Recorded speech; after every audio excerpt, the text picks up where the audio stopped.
intended for... Earth News. Earth News. Earth News.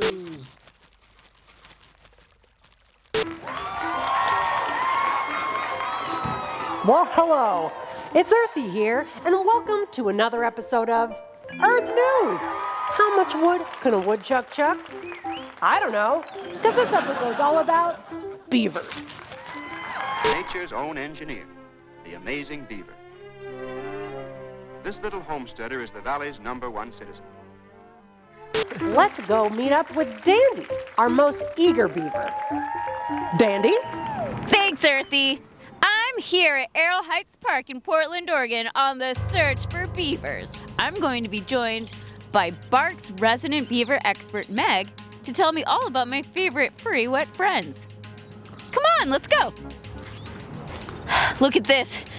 Hot on the tail of some beaver. That's a lot of beaver action if I ever saw some. I'm on my way to Meg. Maybe we'll find some beavers on the way. Beavers, come on out. Coochie coo.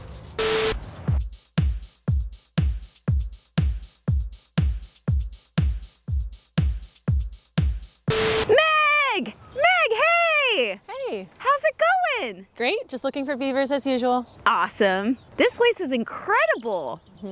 So, aside from being super cute, I've heard that beavers are a keystone species. Is that true? They are. They're super important to the ecosystem. What's a keystone species? Similar to an arch, you have a stone in the middle that keeps the arch together. If you take beavers out of the ecosystem, everything else crumbles. They're super important ecosystem engineers, and so they create wetlands that foster biodiversity, store water for humans and animals and agriculture. They create wetlands that are fire breaks and seed banks for after those fires come through. The benefits are limitless. Wow. Beavers are so important. Would you mind showing me around a bit? Totally.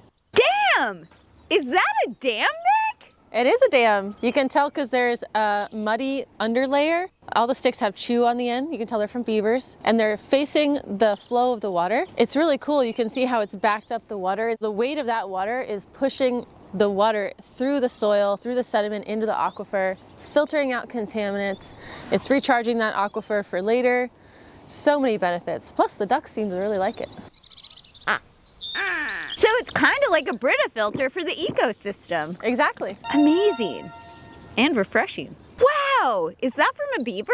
It is. It has this conical shape. Really big branches will have that sort of kind of cone shape. If they're smaller, it'll just be a 45-degree angle. It's hard to see because there's some sap and some lichens growing, but you can see the teeth marks. You can feel them. They like to eat the outer layer of the logs. It's called the cambium. It's where all the nutrients and water are transported within the tree. So they don't actually eat the inside of the tree. They just cut it down to use in their building structures.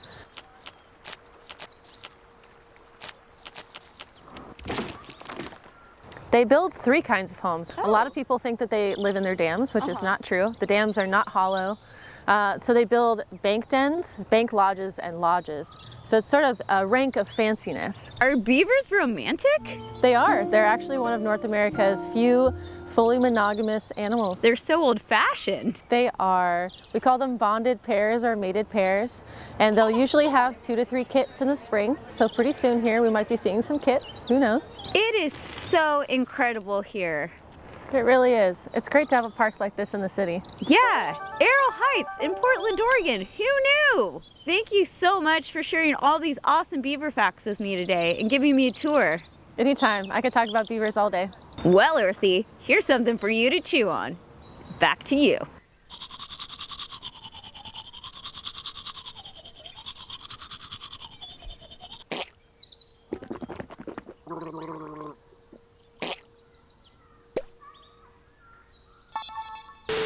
Today's Earth News is brought to you by Bark, defending and restoring Mount Hood's National Forest.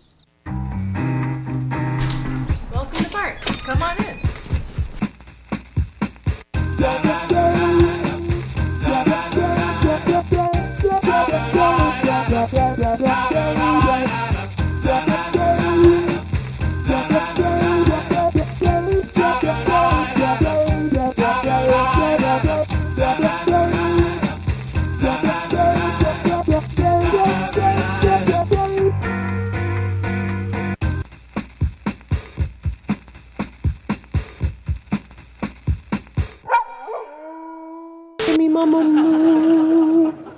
Wow. Here to tell us about how beavers were the first ever fashion victims, we have our own resident fashion expert, the little pond made by the Beavers Dam. Why, hello. Thank you so much for having me. Thank you so much for joining us. I love you and your work. Oh, you're too kind.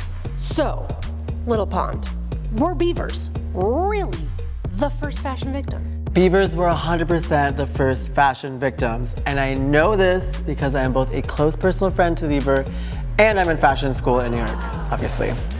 Beavers, believe it or not, were made into hats, disgusting little hats. Ew. Their magnificent pelts were used to make these must-have fashion accessories from the late 14th century well into the 19th century, only like 200 years ago. Some examples of these fashion faux pas include George Washington's tricorn, Napoleon Bonaparte's bicorn, good for them, and Abraham Lincoln's unicorn, or the top hat, to just name some of these atrocities. This industry was furthered by business tycoon John Jacob Jingleheimer Astor, becoming America's first millionaire, cashing in on our furry friends, bankrolling beaver pelt acquisitions throughout the West. Things couldn't get any worse, right? Unfortunately, I have to report, they got much worse. The encounter between fur trappers and the indigenous peoples that they came upon served as a catalyst for the genocide and the colonization of America.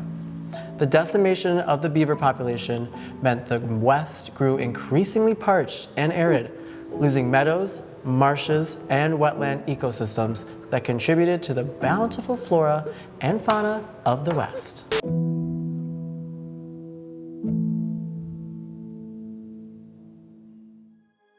Today, there is a greater appreciation for the role of beavers in the ecosystem restoration.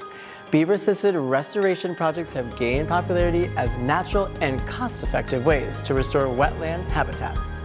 Fashion trends come and go, but beavers having thriving populations and lush wetlands will always be in style. Damn, always making a splash, little pond. I hope I gave you enough wood to chew on. That's all for this episode of Earth News. Time for me to log off. Earth News. News. Earth News.